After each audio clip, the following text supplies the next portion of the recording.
Hello, everyone, and welcome to another episode of the Tech Loft Podcast. I'm your host, Sal, and welcome to this week's news in gaming and tech and other pulp culture headlines.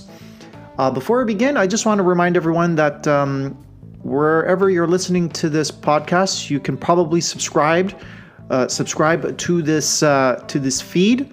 The Tech Loft Podcast is found on all the major platforms from Apple Podcasts, Google Podcasts, Spotify, Anchor. We're all on the big podcast platforms, so please don't forget to subscribe. And if you ever want to reach out to us, the easiest way would be through Twitter, where we have our username at the Tech Loft. Not at, but the at symbol, just to make it clear. Okay, so let's begin with our first article that I found to bring to you. This one's a pretty big one for Sony PlayStation users. Sony reveals PS Plus overhaul, tier prices and features. Now this does affect me. The PlayStation Plus is a program that I do pay for every year for the year. It's pretty good because at least you get a couple free games every month. And the only thing is that if you let your membership lapse, I think you lose your access to all those free games that you've earned during the program. So it kind of, once you start, you're kind of locked in if there's any games that you like to play. So the article goes on to... Here we heard that Sony was going to be revealing its new PlayStation Plus subscription service overhaul any day now, and today may be the day. This article is dated today, March 29th. Sony has published the details of the new 3-tier service that merges PS Plus and PS Now, and it turned out we know most of those details already, thanks to some certain leaks. The bad news up front, none of the tiers contain day one releases of Sony's first-party games, which would echo Microsoft's Xbox Game Pass strategy, and yet the monthly prices are comparable. So here is what the tiers that we have so far. So there's the Tier 1 PS Plus Essentials. This one is $60. I'm just rounding it. It's $10 a month or $60 for the year. This is effectively the same as the current PlayStation Plus subscription in every way. 2 monthly free games, exclusive discounts, cloud storage, online multiplayer. The second tier is the PS Plus Extra.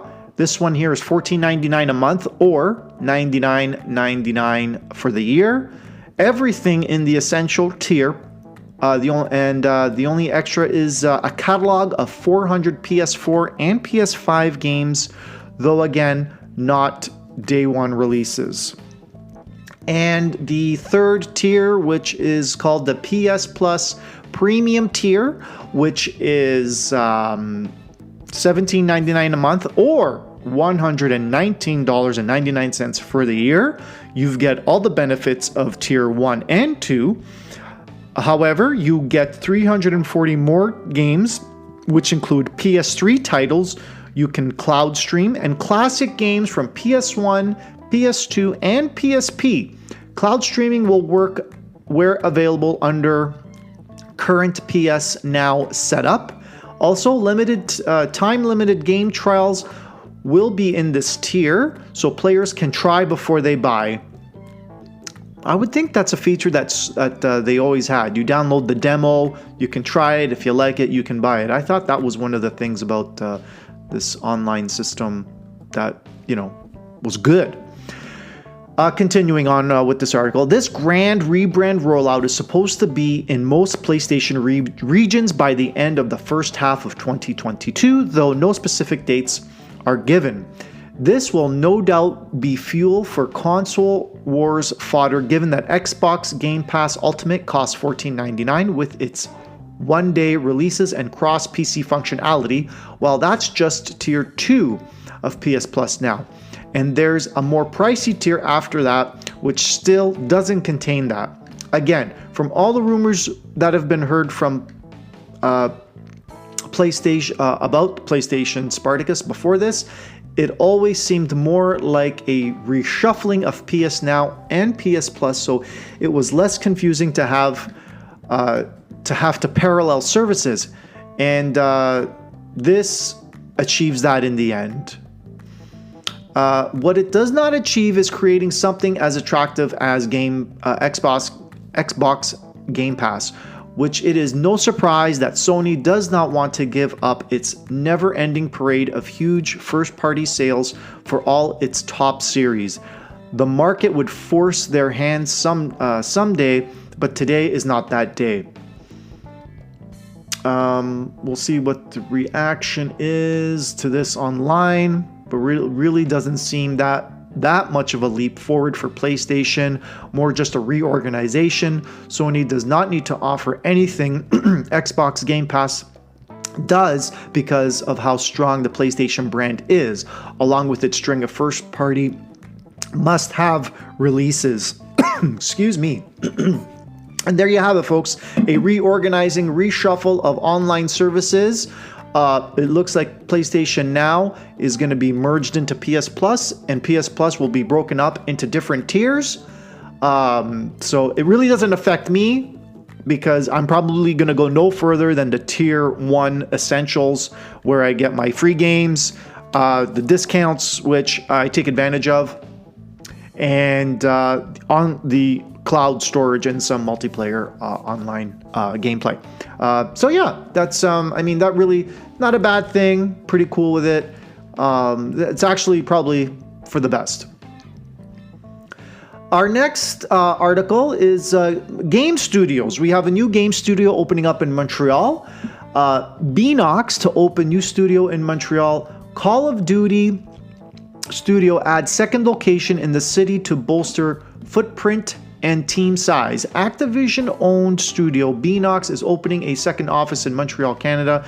The studio, which supports development of Call of Duty series, aims to expand its footprint in the city by increasing its staff by 20%. The new office will be overseen by Beenox Studios head Noor Poloni, and its exact location will be announced in the coming months. Poloni says, "This investment in Montreal is the next key step to our studio's growth as we continue to support the creative ambitions across the Call of Duty franchise," said Poloni. "We want our location to attract local and international talent and contribute to the vibrant video game industry in Montreal. This office will allow us to enhance our fields of expertise and grow our creative spirit. Our priority will be to provide our teams with a space that nurtures inspiration and innovation, but also facilitates collaboration, learning, and building strong bonds. We want our team to be proud, excited, and comfortable going into the studio."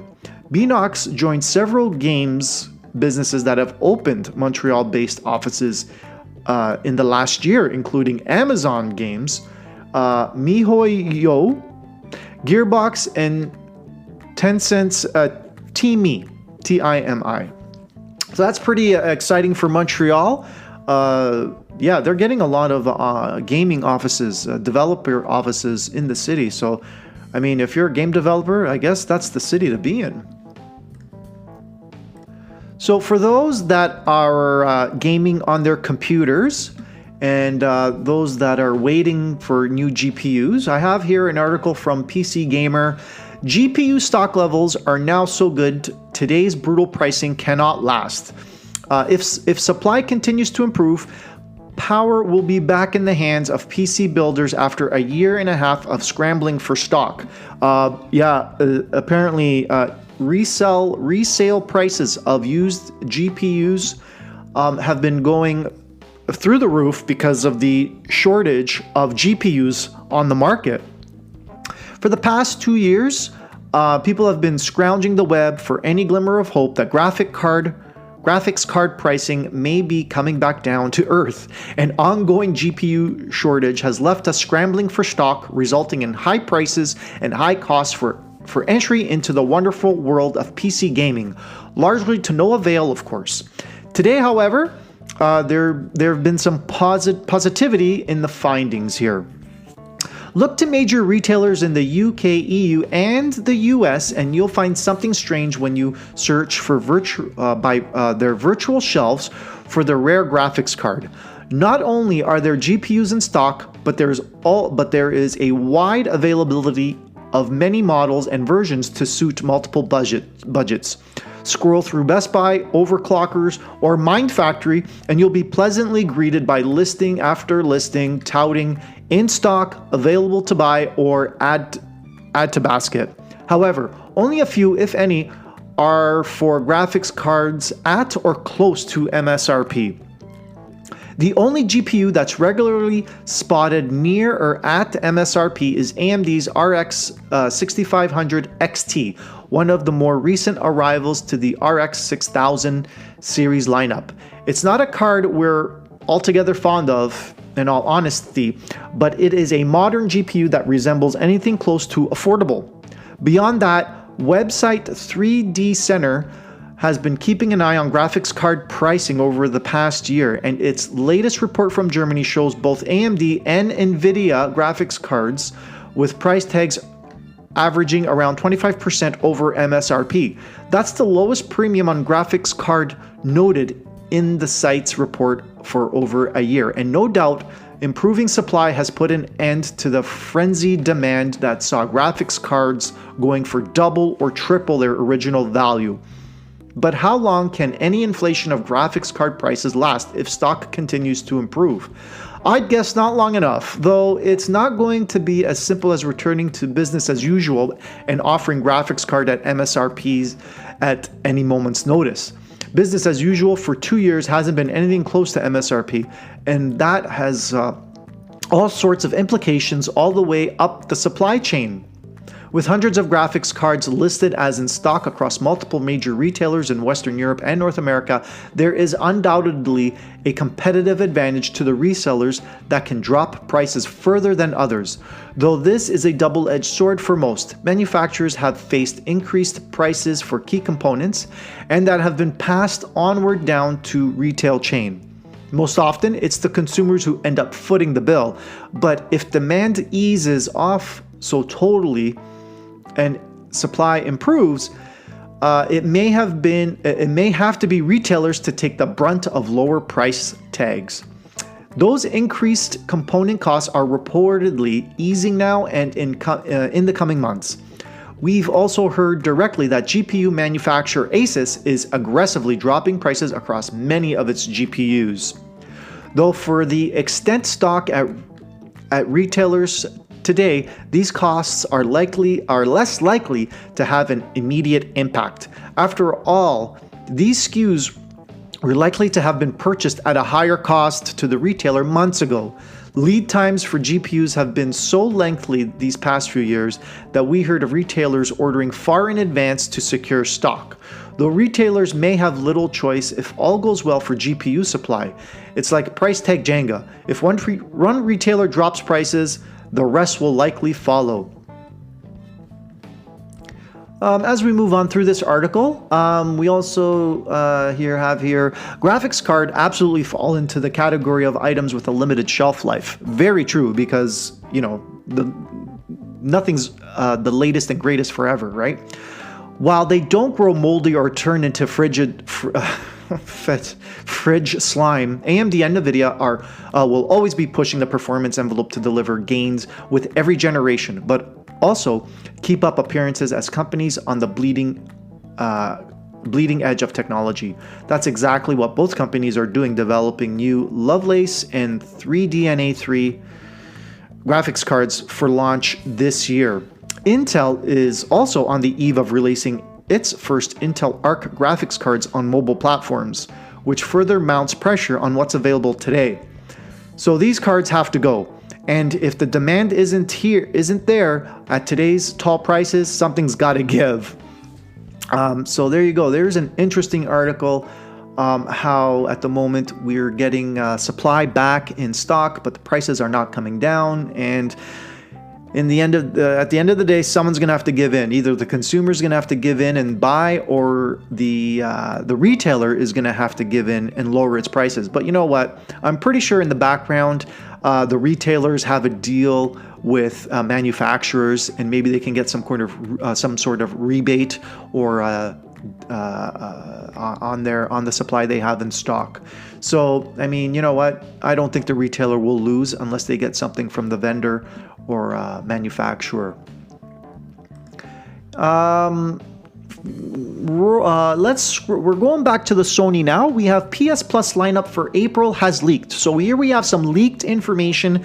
So we're not going to spend too much time on this, but we have so French forum Deal Labs has once again revealed the free games available for PS Plus subscribers. The other two titles are Slay the Spire for PS4 and SpongeBob SquarePants Battle for Bikini Bottom Hydrated, another PS4 title. And I think that's it. Eurogamer interviewed the developers of Hood, Outlaws, and Legends last year on their Dark Robin Hood competitive heist game. Slay the Spire, meanwhile, is a gorgeous blend of dungeon crawler and card battler, according to the Eurogame review. Then there's a colorful mascot platformer, SpongeBob SquarePants Battle for Bikini Bottom Rehydrated, which originally released in January of 2020. So there is a third game here somehow that I don't understand how I missed it, but Hood, Outlaws, and Legends for the PS5 and PS4. So that is 3 games that are rumored to be coming for April. PS Plus free game offering. And I think, well, I'm gonna have one more article here. So we've got a new browser here called Island Browser, if I'm not mistaken here. And the title here, it's a PC Gamer article here. Why this browser is valued at $1.3 billion. So we have a browser that's valued in the billions of dollars. So a Dallas-based tech startup called Island, whose product is a security-focused web browser, quietly released in February, is now being valued at an astonishing $1.3 billion. The valuation comes from a Series B funding round that raised $115 million, and probably leaves you wondering whether this browser cooks dinner or cleans the house while you're surfing the internet. The pitch that has been proven so attractive to investors is that the Island Enterprise browser is one company companies can trust. Island argues that browsers like Chrome and Edge are consumer-facing in their approach, which makes them unsuitable for use in a business context. Island CEO Mike Fay has told TechCrunch in February, and I quote, "The most widely developed app in the enterprise is the browser, but it's a consumer-based design. A consumer wants to have infinite freedom. They want to be able to install anything they want, go anywhere they want, and do who knows what with their browser without any issue." End quote. Most companies, so the theory goes, do not want their employees doing these things with a browser. And the bet being made is that the Island browser's offer of what Fay calls security, productivity, and IT efficiency will have corporate America lining up to subscribe. The browser was in development for 2 years prior to its recent launch and is based on the open source project Chromium, which also lies behind Chrome and Edge. Its feature list is designed to give any IT team who has to deal with chumps with safe warm and fuzzies, safe browsing, web filtering, exploit prevention, smart network routing, zero trust access, and the ability to intervene with what Island calls last mile actions like uploading and downloading. Mike Fay also adds, think of it as a browser with infinite last mile control for enterprises. We've done things to harden the environment, to encrypt items, and to provide more control. We're not necessarily removing the hacker, we're removing the victory. The reality is that the data they want to access isn't sitting on your endpoint for them to steal it. So yes, you may not have heard of the Island Enterprise browser, but there's now a lot of money behind making this some sort of workplace standard. So it may be a familiar sight before too long. Cybersecurity is an increasingly acute worry for companies large and small, and attackers only get more numerous and more sophisticated. If the Island browser can deliver what it claims, then that $1.3 billion valuation may not be as absurd as it first looked. So it looks like we have a enterprise web browser, but security hardened, beefed up, and it looks like something that the end user will not be able to customize, probably in terms of installing extensions and anything like that. Probably the Island will probably have its own extensions that have been vetted and all that. But there you go. You have a browser, and we're